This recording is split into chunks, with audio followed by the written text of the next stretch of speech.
the day started like any other inside this home in Ball Ground, Georgia. Phone rang about 5:15 in the morning. Fitness instructor Tina Davis was up early when something trips the alarm. They said that the alarm had gone off, and they asked if they should send the police. I knew that something was not right. This is ADT Security calling to notify of a residential burglar alarm. Mark Mullins tries to reach his mom, but there's no answer. Your mother's not answering. The alarm company is called, so you just get in the car and you head over to your mother's. The worried son races toward his mom's house, but before he can arrive, shots ring out. Tina Davis is struck 7 times by gunfire. As she's fighting for her life on the bathroom floor, a shocking 911 call. 911, what's your emergency?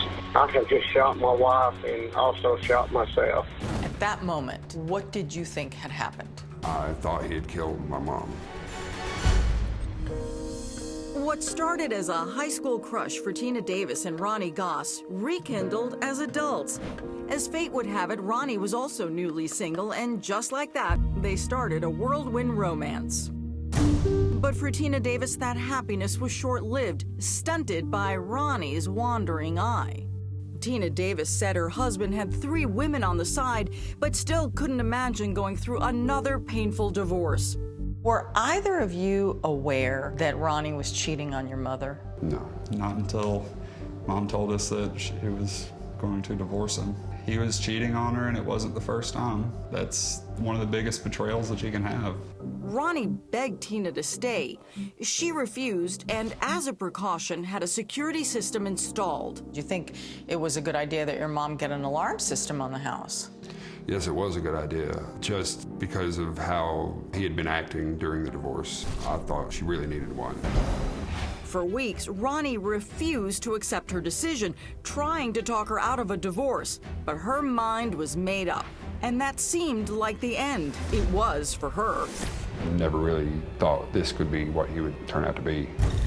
The next morning, Ronnie Goss is seen here on surveillance cameras at 4:10 a.m. buying coffee at a convenience store close to Tina's house. He then drives to her house and parks his company truck in the driveway. Familiar with her early morning routine, he sipped on his coffee and waited. I didn't have any concerns that something like this would happen. Like a complete madman in a movie, Ronnie, a former military sharpshooter, takes aim at Tina, hitting her at close range over 7 times. More shots hitting her hand, her hips. Then, realizing she's still alive, he points the gun at her head at close range. But as he's firing, a bullet ricochets off the bathroom tile and takes out his eye.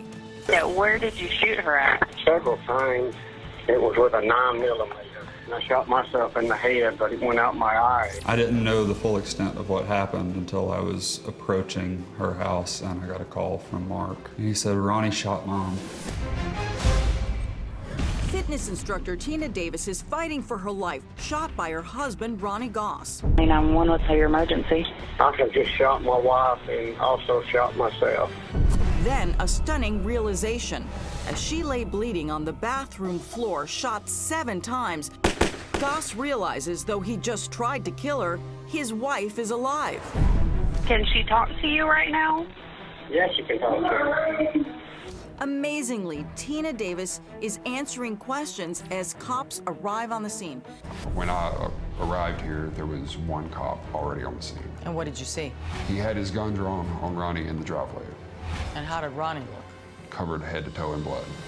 Covered head to toe because a bullet deflected off the bathroom tile and hit Ronnie's eye. Emergency crews rushed to the scene, and inside the home, Tina Davis is remarkably still alert. Did your husband do this to you? Okay. And this is Tina Davis today.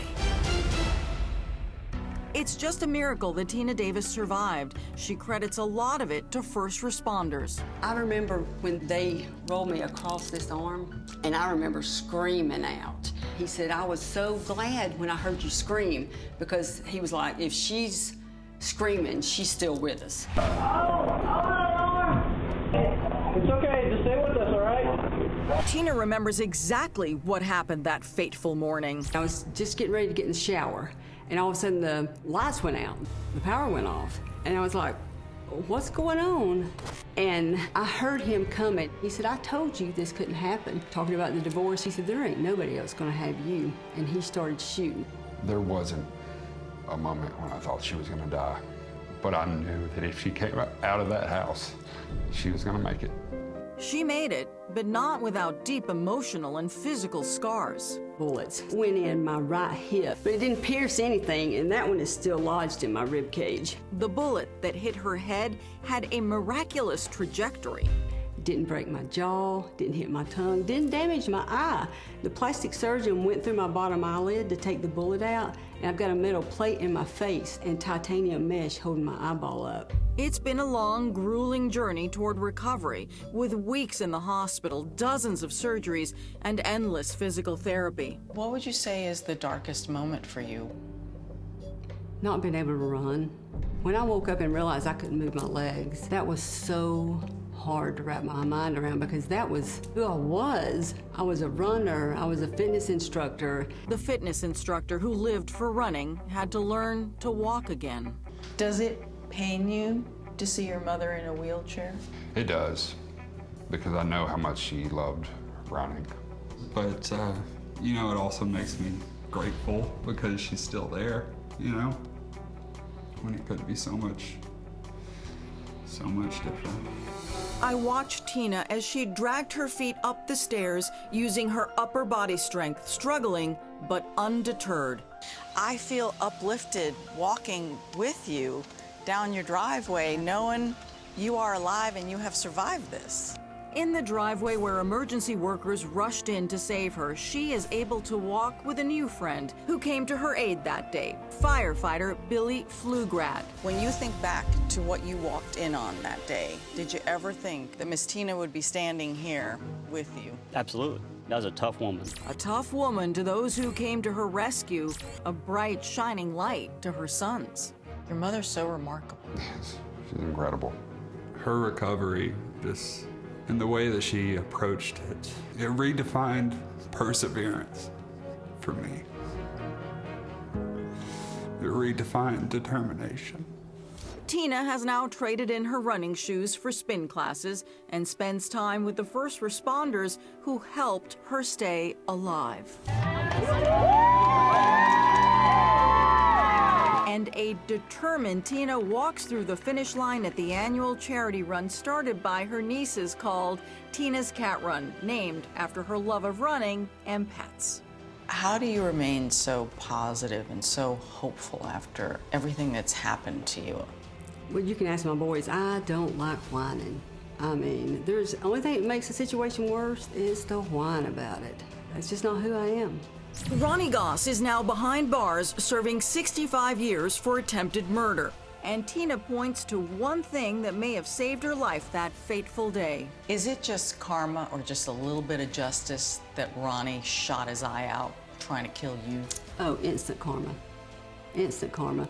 If he had not shot his eye out, would he have not missed my head? I mean, so it's just all a miracle.